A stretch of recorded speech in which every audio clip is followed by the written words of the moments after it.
देश भर में हर साल 5 लाख मोटर हादसों के साथ 1.5 लाख मौतें हो रही है। प्रदेश स्तर पर 23,478 मौत के साथ राजस्थान 7वें स्थान पर है। तो शहर की बात करें तो पूरे देश में दिल्ली की 1,463 मौतों के बाद जयपुर 1,283 मौत के साथ दूसरे स्थान पर है। ऐसे में सड़क पर हो रही दुर्घटनाओं को रोकने के लिए कोई बंदोबस्त नहीं किए जा रहे। आखिर कैसे, देखिए इस खास रिपोर्ट में।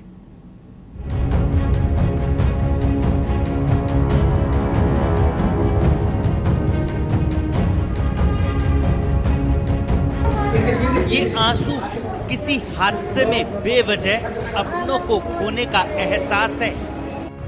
ये आंसू किसी खुशहाल परिवार के चिराग का हमेशा के लिए बुझने का दुख है।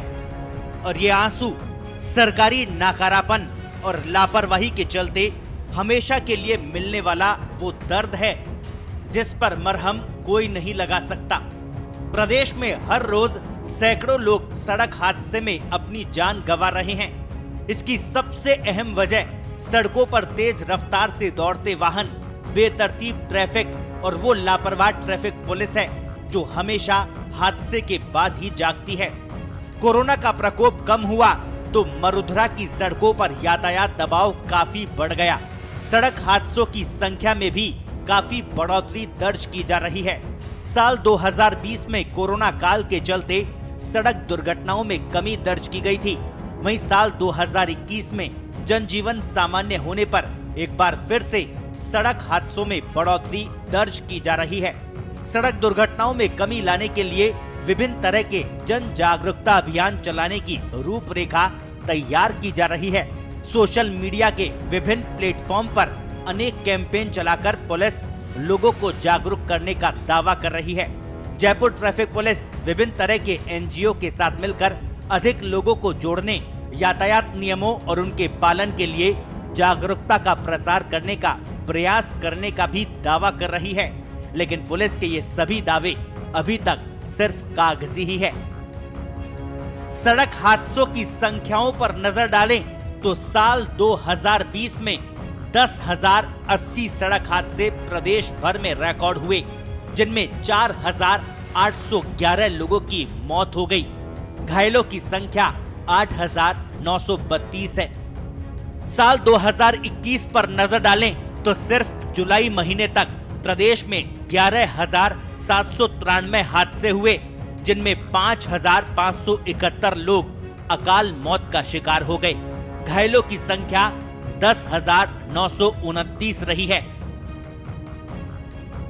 ये आंकड़े तो सिर्फ जुलाई महीने तक के हैं। साल खत्म होने तक ये आंकड़ा उम्मीद से कहीं ज्यादा होने का अनुमान है।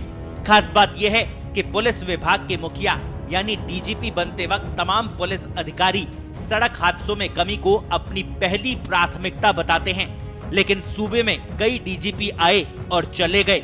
सड़क हादसों में कमी की बजाय इनकी संख्या में इजाफा ही हो रहा है। राजस्थान में सड़क हादसे लगातार बढ़ते जा रहे हैं। इसमें कई नौजवान अपनी जिंदगी गंवा चुके हैं, लेकिन इसके बावजूद राज्य सरकार ने अभी तक राजस्थान में न्यू व्हीकल एक्ट लागू नहीं किया है। 2 साल से गहलोत सरकार केंद्र सरकार के न्यू व्हीकल एक्ट को लेकर ये तर्क दे रही है कि भारी भरकम जुर्माने के साथ इसे लागू करना जनता के साथ अन्याय होगा, मगर सरकार का ये तर्क समझ से परे है। सरकार की मंशा इस तरफ इशारा कर रही है कि सियासी लाभ हानि के गणित में न्यू व्हीकल एक्ट उलझकर रह गया है। दरअसल कांग्रेस सरकार का ये मानना है कि अगर न्यू व्हीकल एक्ट को भारी भरकम जुर्माने के साथ लागू किया तो जनता सरकार से नाराज हो जाएगी। यही वजह रही कि उपचुनाव के बाद लागू करने की बात करने वाली कांग्रेस ने पंचायती राज चुनावों को देखते हुए न्यू व्हीकल एक्ट प्रदेश में लागू ही नहीं किया। वोट बैंक की राजनीति का ही नतीजा है कि सड़कों पर रोजाना सैकड़ों लोग अकाल मौत का शिकार हो रहे हैं। राजस्थान में औसतन हर साल करीब 10,000 लोग सड़क दुर्घटनाओं में मारे जाते हैं। इन दुर्घटनाओं में इजाफे का एक कारण ये भी है कि सड़कों की हालत बेहद खराब है। वाहन चालक ट्रैफिक सेंस को भूलकर नशे में तेज गति से वाहन चलाते हैं। इसके अलावा सड़कों पर तमाम नियमों को धता बताकर बनाए गए स्पीड ब्रेकर असंतुलित यातायात भी इसके प्रमुख कारण माने जा रहे हैं। गहलोत सरकार ने बढ़ती सड़क दुर्घटनाओं को देखते हुए 5 सदस्यीय मंत्रियों की कमेटी भी बनाई थी, लेकिन ये कमेटी भी अभी कागजों में ही काम कर रही है। ऐसे में जरूरत है सड़क दुर्घटनाओं पर सरकारों को गंभीरता दिखाने की। जरूरत है आम जन को भी जागरूक होकर ट्रैफिक नियमों का पालन करने की, और जरूरत है लापरवाह अधिकारियों पर सख्त कार्रवाई करने की। तभी तेज गति से बढ़ रहे सड़क हादसों पर लगाम लगाई जा सकती है। स्पेशल रिपोर्ट, पत्रिका टीवी।